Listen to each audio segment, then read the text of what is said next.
کبھی کبھی آنسو دینے والا آنسوؤں کے ساتھ ہی بہہ جاتا ہے۔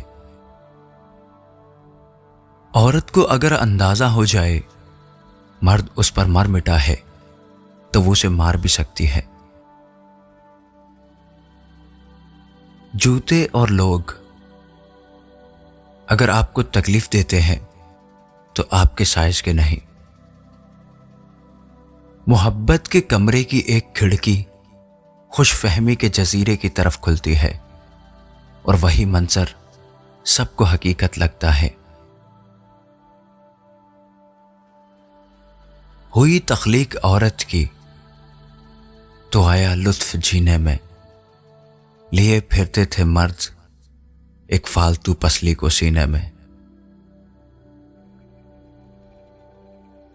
ایک واحد عورت جو مرد کی غریبی میں بھی اس سے محبت کرتی ہے وہ ماں ہے، باقی سب مفاد پرست۔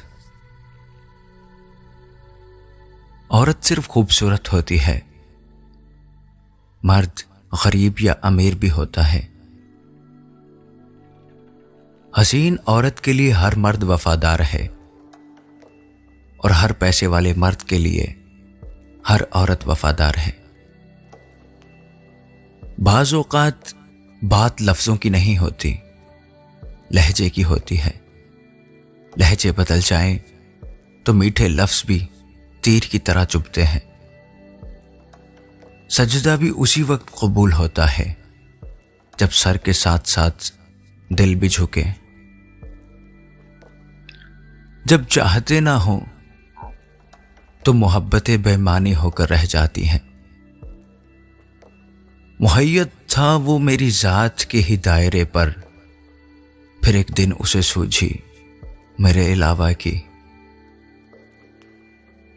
وہ لوگ بہت خوش قسمت ہوتے ہیں جو زوال کی طرف جائیں یا کمال کی طرف صرف شکر کے راستے پر ہی سفر کرتے ہیں۔ آؤ جنت کی ہواؤں کی طرف چلتے ہیں، راہ تکتی ہوئی بھاؤں کی طرف چلتے ہیں۔ عورت کی سب سے قیمتی چیز اس کا چاہے جانے کا احساس یا خواہش ہے۔ وہ سب کچھ سہ لینے کا حوصلہ رکھتی ہے، مگر کوئی اس کی محبت اور وفا کو نظر انداز کر دے، یہ اس کی برداشت سے باہر ہوتا ہے۔ بدلے ہوئے رویوں کی پرواہ مت کریں، کیونکہ لوگ روزانہ مختلف احساسات کے ساتھ جاگتے ہیں۔ بچھڑے ہوئے لوگوں کا خوابوں میں ملنا ملاقات کی سب سے دردناک شکل ہے۔ ہمارے ہاں اکثر نکاح کے بعد محبت ہو جاتی ہے، مگر ہمارے ہاں اکثر محبت والی جگہ نکاح نہیں ہوتا۔ اگر خود کو انسان سمجھتے ہو تو اپنی جگہ ڈٹ کر کھڑے ہونا سیکھو۔ ہوا کے رخ پر تو گلیوں میں پڑے شاپر اڑا کرتے ہیں۔ لوگ تو صرف لوگوں کے لیے ہی مرتے ہیں، اپنوں کو تو جیتا بھی نہیں دیکھ سکتے۔ المیہ یہ ہے کہ لوگ کسی لڑکی کی امیر بندے سے شادی کامیاب سمجھتے ہیں۔ دلوں میں رہنا سیکھیں، گھروں میں تو سب ہی رہتے ہیں۔ ہمارے معاشرے میں عام طور پر مردوں کو وہی عورتیں اخلاق سے گری ہوئی نظر آتی ہیں جو ان کی بجائے کسی اور سے ہنس کر بات کر رہی ہوتی ہیں۔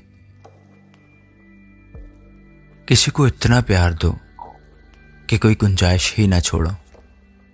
اگر پھر بھی وہ تمہارا نہ بن سکے تو اسے چھوڑ دو، کیونکہ وہ محبت کا طلبگار نہیں، ضرورت کا پجاری ہے۔ جب اپنی اہمیت زبان سے بتانی پڑ جائے تو سمجھ لیں کہ آپ کی کوئی اہمیت نہیں رہی۔ پردہ یہ نہیں کہ بس خود کو چھپا کر رکھنا،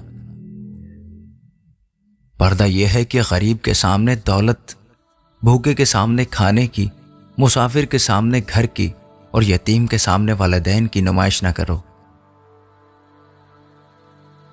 بعض دفعہ آنسوؤں کا بہنا بہت ضروری ہوتا ہے، یہ نمکین پانی اگر انسان اپنے ہی اندر جذب کرنے کی کوشش کرے تو یہ پورے وجود میں آگ لگا دیتا ہے۔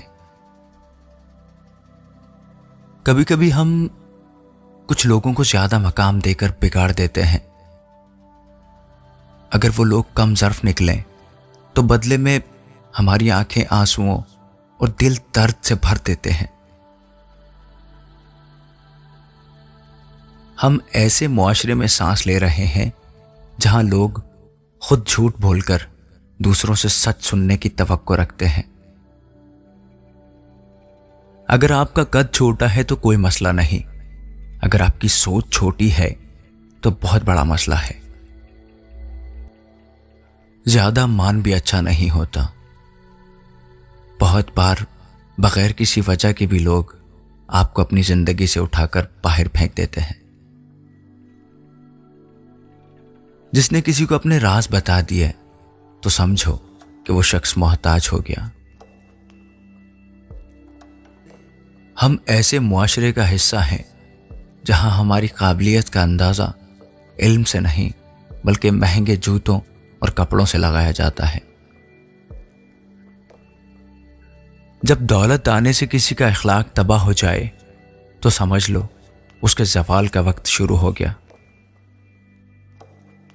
اگر آپ ایک چادر لے کر سو جائیں اور اٹھنے پر آپ کے اوپر چادر کی بجائے رضائی ہو تو سمجھ لیں اس محبت کا نام ماں ہے۔